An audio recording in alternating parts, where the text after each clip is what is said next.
আর 2 টাকা কামাইতে চান তাহলে আমেরিকা যান, ঠিক আছে? এইদিকে আহামরি ইনকাম নাই।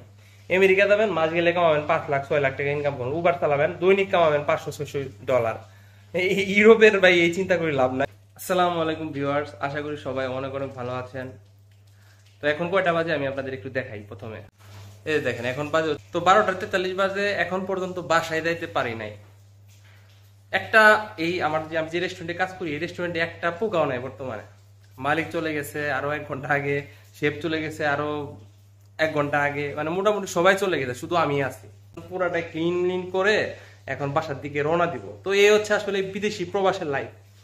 অনেকে যারা না ওই বাসায় বসে ভাবেন, দেশে বসে ভাবেন যে গেলে হয়তো বা খালি টেকা টেকা খালি উড়ে উড়ে উড়ে উড়ে, আসলে এমনটা না, ঠিক আছে? টাকা উড়ে আমরা ধরতে পারবো না ওই টাকা, ঠিক আছে? ওই টাকা ধরে হচ্ছে যারা বিজনেস করে তারা ধরতে পারে, সবাই ধরতে পারে না ওই টাকা। আর আমরা যে টাকাটা ধরি এটা চলার মতো আর কি, কোন রকম ইতালিতে চলে ফিরে খাওয়ার মতো একটা পরিস্থিতি আর কি। ইনকাম করা যায় যারা, তারাই করে যারা অনেক পুরানা, 8-10 বছর হয়ে গেছে ইতালিতে, যাদের লিঙ্ক লবিং ভালো, ভাষাটা শিখে গেছে, ভালো একটা কোম্পানিতে কাজ করে বা কাজ শিখে গেছে, এই টাইপের লোকজন হয়তো বা 2000-2200 ইউরো ইনকাম করে। কিন্তু বাংলাদেশে বসে ভাবে কি যে হয়তো বা 4-5 লাখ টাকা ইনকাম করা যায়। আসলে এটা পুরাই বিভ্রান্তিকর তথ্য। 4-5 লাখ টাকা ইনকাম করা সম্ভব না। আপনি আপনি একটা জিনিস লক্ষ্য করবেন যে যেমন আয় তেমন ব্যয়। আমাদের বাংলাদেশে একটা মানুষ 30,000 টাকা বেতন পায়, যেমন সংসার চলায়, ইতালিতেও সেম। আপনি যদি ফ্যামিলি নিয়ে থাকতে যান তাহলে আপনার দেখা যাবে এই যে বেতন পাবেন এটা খরচ টরচ করে হয়তো বা 1-150 ইউরো হয়তো বা সেভিংস থাকতে পারে। তো এটাই আসলে যেমন আয় তেমন ব্যয়। অনেকেই ভাবেন একদম মাস গেলে হয়তো ফ্যামিলি নিয়ে চলার পর আরো 2-2.5 লাখ টাকা থাকবে। ভাই এমনটা হয় না। যারা রোমে থাকে বা মিলানে থাকে, বড় বড় জায়গায় থাকে, দেখবেন তারা সিট বাণিজ্য করে। সিট বাণিজ্য মানে একটা বাসা নিছে, নিয়ে সেই বাসাতে 2 রুমে থাকে হলো ফ্যামিলি, তারা থাকে। আর 2 রুম যে থাকে সেই 2 রুমে 5 জন 10 জন ভাড়া দেয়। ভাড়া দিয়ে তারা দেখা যায় ওই সাইড থেকে প্রায় 1500-1600 ইউরো মাসে ইনকাম করে।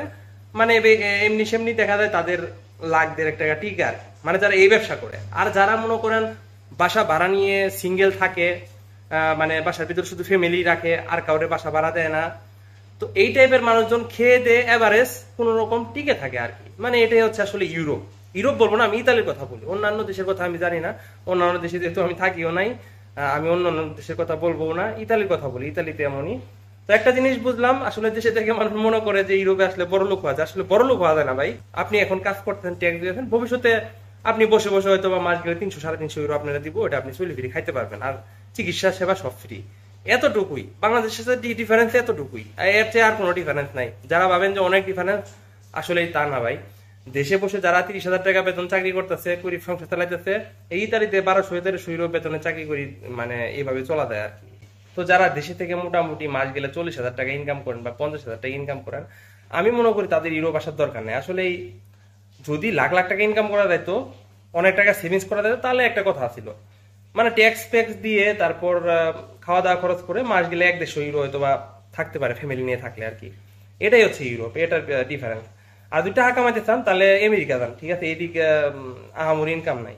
আমেরিকা যাবেন, মাস গেলে কামাবেন 5-6 লাখ টাকা ইনকাম করবেন, উবার চালাবেন, দৈনিক কামাবেন $500-600। ইউরোপের ভাই এই চিন্তা করে লাভ নাই। যারা দেশে বসে এই ধরনের চিন্তা ভাবনা করতেছেন তারা ভাই স্টপ, মানে এইসব চিন্তা করে নি না, ঠিক আছে? অনেকে ভাববেন ভাই আপনি তো ব্যাড নিউজ দিয়েছেন। আসলে ব্যাড নিউজ না ভাই, আসলে এটাই বাস্তবতা। আমার এক বন্ধু কালকে ফোন দিয়ে বলতেছে যে মাস গেলে কি 3 লাখ টাকা টিকে না। যারা ইতালিতে আছে আমার ভিডিও দেখেন, তারা একটু কমেন্ট করবেন আসলে 3 লাখ টাকা টিকে কি টিকে না, তাদের অন্তত জানা উচিত। তো যাই হোক, আশা করি ভিডিওটি অনেকের ভালো লাগবে না। যদি ভালো না লাগে অবশ্যই ডিসলাইক দিবেন এবং আনফলো করে চ্যানেল থেকে চলে যাবেন। উচিত কথা কিন্তু আমি ভাই সারি না। তো সবাইকে অসংখ্য ধন্যবাদ পুরো ভিডিওটি দেখার জন্য।